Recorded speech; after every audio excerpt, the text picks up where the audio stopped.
ni Jingo Estrada sa mga Duterte kasi sila yung walang tigil sa mudslinging. Wala kang marinig sa mga kandidato ng ating Pangulong Bongbong Marcos, pati mismo sa bibig ng ating Pangulo na mudslinging. Ang talagang mahilig sa mudslinging po, si Sara mismo at saka si Digong. Pati ng kanyang mga kasama. Tulad po ni Harry Roque, si Panelo, at yung mga vloggers nila. Sila yung mahilig sa mudslinging. So ito, napanawagan ni Jingo Estrada, mas akma mga kababayan sa kampo ng mga Duterte kaysa sa Marcos camp. Tama po mga kababayan?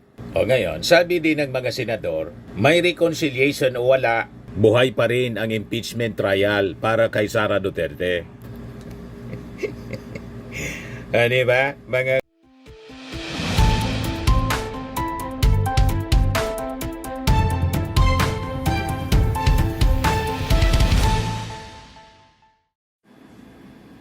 Hello po mga kababayan, si Dante Maravillas po, vlogger, broadcaster from Albay, Bicol Region. Pag-usapan natin itong mga balita ngayon. Natuwa po yung mga senador sa naging statement ng ating Pangulong Bongbong Marcos na open siya, willing siya makipag-reconcile sa mga Duterte. Ayan po, yung ating mga senador.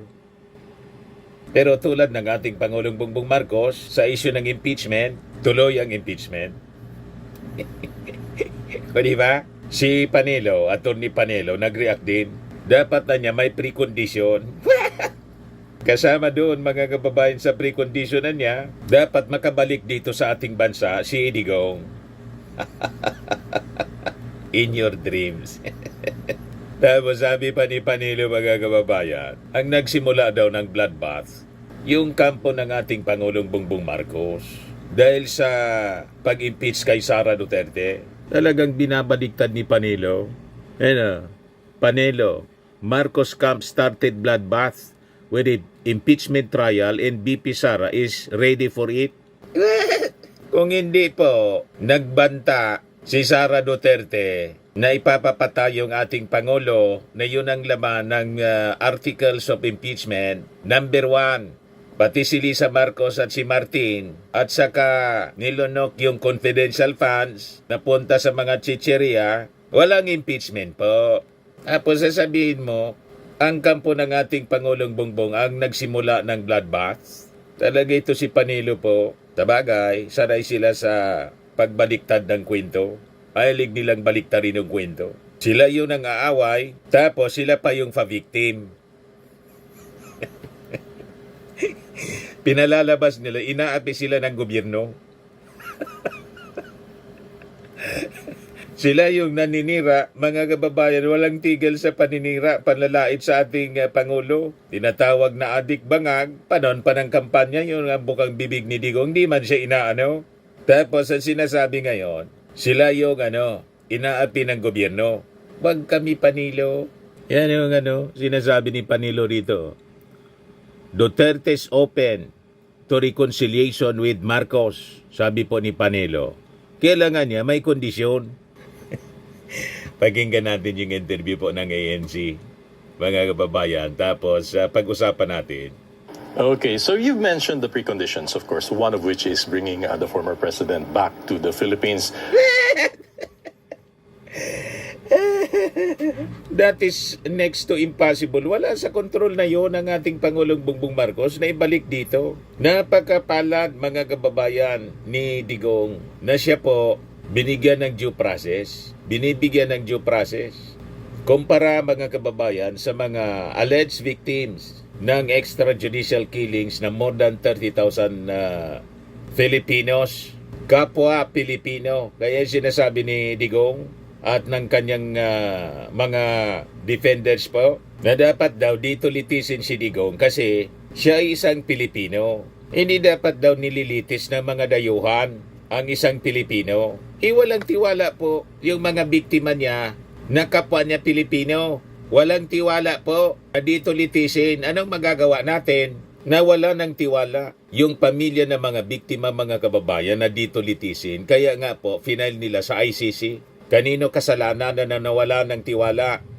Kasalanan po ni Digong, lalo ngayon na nagsalita pa ng bloodbath, mga kababayan si Sara. Siyempre isipin ng mga judges, talaga anyang hindi pwede sa Pilipinas. Kasi pati yung anak na nakaupong vice-presidente, pati yung presidente niya pinagbantaan. Ngayon naman, sa impeachment, ang sinasabi niya, bloodbath. O, di ba? Talaga niyang napaka-violente. It is just, an affirmation, patunay, na kung dito, dagdag ebidensya yun po, na kung dito litisin po, yung dating Pangulong Digong, katakot-takotan niyang pananakot ang siguradong matatanggap ng pamilya ng mga biktima. Wala nga niyang sinasanto ang pamilya ni Digong, pati yung presidente, sitting president, pinagbabantaan. At yung Senado na maglilitis mga kababayan, ang sabi ni Sara, I am ready anya for a bloodbath. Be it a figure of speech o totoong literal na banta na dadanak ng dugo. Hindi po ito nakakatulong ang ganitong mga display of arrogance mga kababayan. Sa kaso po ni Digong doon sa Dahig, kasi siyempre namomonitor nila ang mga kaganapan dito po sa Pilipinas. Di ba? Pero yung ating mga senador, mga kababayan, maganda yung kanilang response doon sa naging statement ng ating Pangulo, extending his hands for reconciliation sa mga Duterte. Yan po, sabi dito, Senators back Marcos call to set aside politics, push for unity. So sabi po ni Senate President Francis Escudero, he is praising the President's humility in acknowledging that the midterm election results signaled the public's demand for practical governance over political drama. He welcomed Marcos' openness to reconcile with Vice President Sara Duterte and the Duterte family, saying it showed leadership that puts the country first. O, di ba? Napakaganda yung naging response mga kababayan ni Escudero. Sabi po ni Chis Escudero, now is the time to build bridges, not burn them.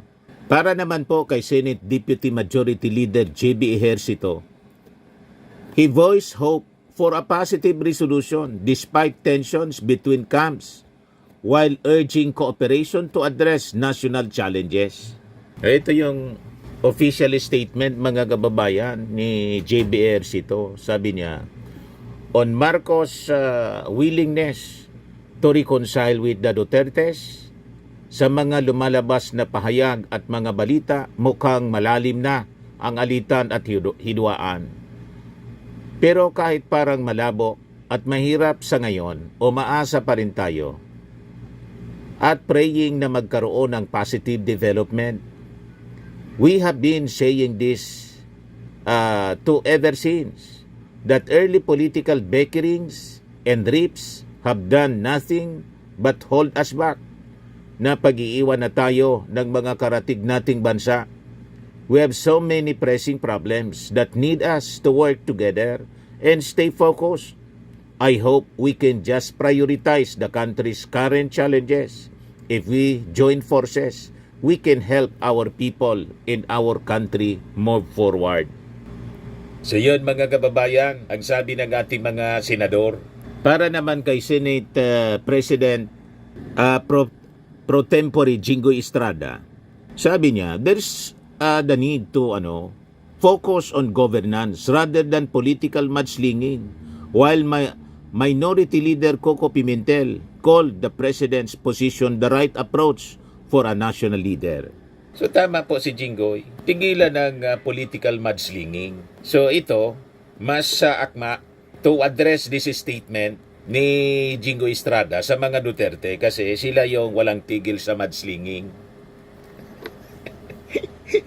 Wala kang marinig sa mga kandidato ng ating Pangulong Bongbong Marcos, pati mismo sa bibig ng ating Pangulo na mudslinging. Ang talagang mahilig sa mudslinging po, si Sara mismo at saka si Digong. Pati ng kanyang mga kasama. Tulad po ni Harry Roque, si Panelo, at yung mga vloggers nila. Sila yung mahilig sa mudslinging. So ito, napanawagan ni Jingo Estrada, mas akma mga kababayan sa kampo ng mga Duterte kaysa sa Marcos camp. Tama po mga kababayan? O ngayon, sabi din ng mga senador, may reconciliation o wala, buhay pa rin ang impeachment trial para kay Sara Duterte. Ano ba, mga kababayan? Yan sabi po ng mga senador. Sabi po ni Jinggoy Estrada, while commending President Ferdinand Marcos' declaration that he is open to reconciling with the Dutertes, ang Senado niya is mandated by the Constitution to act on any impeachment complaint. Ganon din yung naging posisyon ng ating Pangulong Bongbong. Let the process anya take its course. Yun ang sabi ng ating Pangulo sa kanyang podcast, bagong podcast with Katunying. So sabi po ni Jinggoy Estrada, from the very beginning anya, I have not agreed with holding an impeachment trial because it will only lead to division among Filipinos, sabi po ni Estrada. Ganon din yung ating Pangulo. Di ba ayaw niya sa impeachment? Kaya lang nakita yung santambak na ebidensya ng mga members ng Congress. Sila yung nagawa ng investigasyon. Kaya na-impeach si Sara. At ngayon, kasi naipadala na sa Senado, so the Senate has to dispose of it. At ang proseso po, dapat na masunod. So kailangan umarap po sa trial si Sara Duterte. Kaya sabi po ni Jinggoy, but as duly elected members of the Senate, were mandated by the Constitution to act on any impeachment complaint. The Filipino people deserve nothing less than a Senate that upholds integrity, objectivity, and respect for due process. So, ganun po. Kaya ang tingin ko, mga kababayan, yung mga sinasabi ni Panilo, very confident sila na yung mga senador papaboran mga kababayan si Sara Duterte. Ibig sabihin, i-acquit si Sara Duterte. Tingnan natin kung ganun nga. Kasi po, pag nakita ng mga senador na talagang bigat na mga ebidensya, malamang other than yung apat na hardcore, si Bato, si Bongo, si Robin Padilla, si Marcoleta, baka nga si Amy Marcos biglang bumaliktad. O diba? Pag nakita ni Amy Marcos, wala niya Tiniwian niya, pinuport ko na rin yung mga Duterte. At hanggang ngayon niya, pinagdududaan pa rin ako na mangga. Diba? Ililigtas na rin ni Amy Marcos yung sarili niyang buhay kaysa sabay silang dumubog. Diba? Ganun lang yan po. Ganun din ang ating mga senador. Ibabase nila sa ebidensya po. Bigat ng ebidensya. Pagkitang-kita na po. At kasumpa-sumpa talaga yung ginawa ni Sara doon sa confidential funds. At yung bank accounts. Pag nabuksan yun mga kababayan, malamang sa malamang, sumobra pa sa 16 na requirement, 2/3 votes ang makuha mga kababayan para i-convict si Sara Duterte. Plus siyempre, sabi nga natin, may mga ambisyon din yan. Kung ikakasira nila ng kanilang pangalan mismo as Senator Judge ang kumampi kay Sara dahil sa tindi ng ebidensya, nililigtas nila yung kanilang sarili. Kasi po, masisira naman yung kanilang political career. May mga ambisyon din yan na tumakbong presidente at vice-presidente. Paano naman sila? Di ba? Kasama yon sa equation mga kababayan. Kaya nga nagpapaiwatig na po si Jinggoy Estrada. Si Jinggoy po pwedeng tumakbong vice-presidente or presidente, anak din siya ng dating presidente. Si Chis Escudero, ganun din po. Lahat yan mga potensyal. Pwedeng tumakbo sa mas mataas na posisyon. Sisirain ba nila yung kanilang pangalan? Imbes mga kababayan na mabawasan na yung kanilang magiging kalaban sa pagka-presidente. Ito na yung pagkakataon na tuldukan yung politika ng mga Duterte. Ay mga lumilitaw nga ngayon, baka si Bongo tumakbo din na presidente. O di paano na si Sara? Top notcher na senador, gustong patakbuhin noon ni Digong, kaya lang hindi kaya si PBBM. Umatras mga kababayan. si Bongo.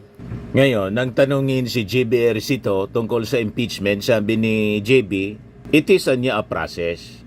Di ba, mga kababayan, tuloy ang impeachment. Kasi nakasalang na po sa Senado. So, ang magiging mangyayari niyan, latagan na lang po ng ebidensya. Sa prosecution po, ready na daw sila. Matagal nang ready yung prosecution. Yung sa defense, tiwalang-tiwala si Sara Duterte. Kasi ang sabi niya, I truly want a trial because I want a bloodbath. Yes, sabi po ni Yossi Castro, medyo may pagkabayolente ang tugon ng ating Vice Presidente. We hope that is just a figure of speech.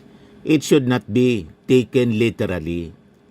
Kung yan naman po ang nais niya at talaga naman pong magkakaroon ng balitaktakan kapag ka nagkaroon ng trial, hayaan na lang po natin itong gumulong. Ngayon, para naman doon sa isa sa mga prosecutors, House prosecutors, walang bloodbath niya. Just winner takes all in Duterte's impeachment trial. We just want the presentation of evidence by both the prosecution and defense teams. To be clear. Yan po ang sabi ni Iloilo 3rd District Representative Lawrence Defensor. O ngayon, yung mga netizens po, hindi pinalampas yung bloodbath statement ni Sara Duterte. Sabi ni Incar Adviento, Hitler, dugong German, mga senators na anti-impeachment, ingat kayo, sa 2028 election tayo magtutuos. Magtutuos pag hindi ninyo kinonvict. Pero pag kinonvict na ninyo si Sara sa bigat na mga ebidensya na hawak ng prosecution, wala na, magiging parte na lang ng history ang mga Duterte. That will be the end ng kanilang political career. Unang-una si Digong nakakulong na. Pag si Sara Duterte, mga kababayan, na convict, wala na. Tapos na ang kanilang politika. Sa local na lang po sila doon sa Davao kasi doon may mga naniniwala pa rin sa kanila. Pero sa buong Pilipinas, mawawala na po siya kasi perpetual disqualification ang kakarapin ni Sara Duterte. Pag inakwit nila si Sara Duterte, yon kalaban nila. Wala silang tsansa, mga kababayan. Ang may tsansa yung ating administrasyon. Siyempre, ang ating Pangulong Bongbong pa rin ang may kontrol ng gobyerno hanggang 2028. Di ba? At sigurado, may uusbong na mga bagong pangalan to run for president. Sabi ni Florante Kabangunay, puro karasan ang gusto ng damuhong Sara na to. Sabi ni Itzi, may sira yan na tao na yan, nakakaawa ang bansa. Sa totoo lang, kung makakalusot siya, they will do everything na hawakan ng bansa ng pangmatagalan at wala ng alisan till sa huli hininga niya. Batas komunista ang tema ng batas ang gusto niya sa buong Pilipinas, di kaya? Dahil bawal magtanong at di siya obliged magsalita sa taong bayan ang magsasalita at pumuna kalaban ng mortal nila. Sabi ni Grace Go Tamayo, your arrogant Saramao will not help you in any way. Heights, what an evil mind. Baka magbumirang sa'yo ang mga sinasabi mo. Naku po. Sabi ni Chrissy, bloodbath mo mukha mo, Inday Sara Duterte. You want war, di ba? Sinimulan mo sa tambaluslos. Thing na kahit di ka man naman kasali, ikaw ang affected match. Tanggapin mo lahat yan kasi ikaw ang nagsimula niyan. Ang lagay gusto nyo pasakop sa inyo ang batas. Binabaliktad nga nila. Binabaliktad ni Panilo. Ang nagsimula daw ng bloodbath yung Marcos Camp dahil sa sinulong na impeachment. Wala sanang impeachment kung hindi siya nagbanta at hindi nalusta yung confidential funds. So ang lahat ng ito na isinisisi ninyo sa Marcos Camp, ang may kagagawan kayo, si Sara mismo. Just like yung kaso ni Digong na crimes against humanity. Yung pagkakulong niya, sinisisi sa ating Pangulong Bongbong. Yung kaso niya 2017 pa. Ang nagkaso, yung mga pribadong complainants. Walang tiwala sa Pilipinas kasi dahil sa impluensya ng mga Duterte, final sa ICC. So consequences po ng kanilang mga maling gawa. Isinisisi po sa Marcos administration. Yan ang problema po. At may mga naniniwala sa kanila sa ganyang mga pananaw, narrative. Kaya kailangan po nalinawin natin paulit-ulit. Kasi paulit-ulit yung kanilang kasinungalingan. Sabi ni Charlotte Daniels, hope yung maging Senate President ay patas at para sa truth nang mabuksan mga bank accounts mga Duterte to expose their corruption. Sabi ni Raquel Parnaso, mental illness in full display. Sabi ni Carmelita Dumlao, binabantayan yung babaeng nakatakas sa correctional Mandaluyong. Sabi ni Margaret Amararon, the arrogance, hindi ka man ma-impeach dahil sa mga aluporismo sa Senado, makikita naman ng taong bayan ang iniingat-ingatan yung bank accounts na handang ipaglaban ang tatay mo hanggang kamatayan. Sabi ni Nera Lilwin, bloodbath, iba talaga utak nito, puro karasan ang nasa utak, palagi sigurong sinasaktan to noong bata. Sabi ni Ayat Rhea, dapat matanggal na ito. Sabi ni Sora Fatima, may sakit sa utak yan at gulo ang gusto. So yun mga kababayan, yung mga reactions, hindi nagustuhan yung bloodbath statement mga kababayan ni Sara Duterte. Pag kinonsinti mga kababayan ng mga senador ang ganitong uri ng arrogance ni Sara Duterte, sa susunod niyan sila yung lalamunin mismo ng buong buo ng mga Duterte. At itong ating programa mga kababayan, atid sa inyo nitong ating mga sponsors. Fairmax Firming and Lifting Cream. Pinapay po sa mga pulses in affected area. Mainam po ito sa mga pains at paninigas ng mga kaso-kasuan. Ito sa mukha naman yung application, anti-aging, Automax po siya. Ito ay Glow 60 mga kababayan. Whitening po siya. Made in South Korea. Ito naman po, Ningxia Red Mix Fruit Drink. Gawa po siya sa goji berry. May anti-cancer properties po siya. At sa mga nagana po ng malinis and spacious fitness gym, pumunta lang po kayo sa aming Colossal Fitness Gym. May Grab car rental din po kami. At bills payment po sa aming office. At saka sa mga mahilig po sa mga imported bags, manood po kayo sa live selling ni Madam Aileen Rosales sa kanyang Aileen Closet po. Pati mga shoes, ito yung kanya po. Ito yung kanyang page. Kita ninyo, napakagandang mga online selling po siya. Si Madam Aileen Rosales. At cellphone number niya po, 773-798-7816. Ito naman po yung bago naming product na binibenta online. Eye Glow Serum, whitening po siya. Tingnan ninyo yung epekto sa aking anak na architect before and now. Yung mga inquiries po ninyo, dumiretso na lang kayo sa kanyang Facebook account, Riz Maravillas.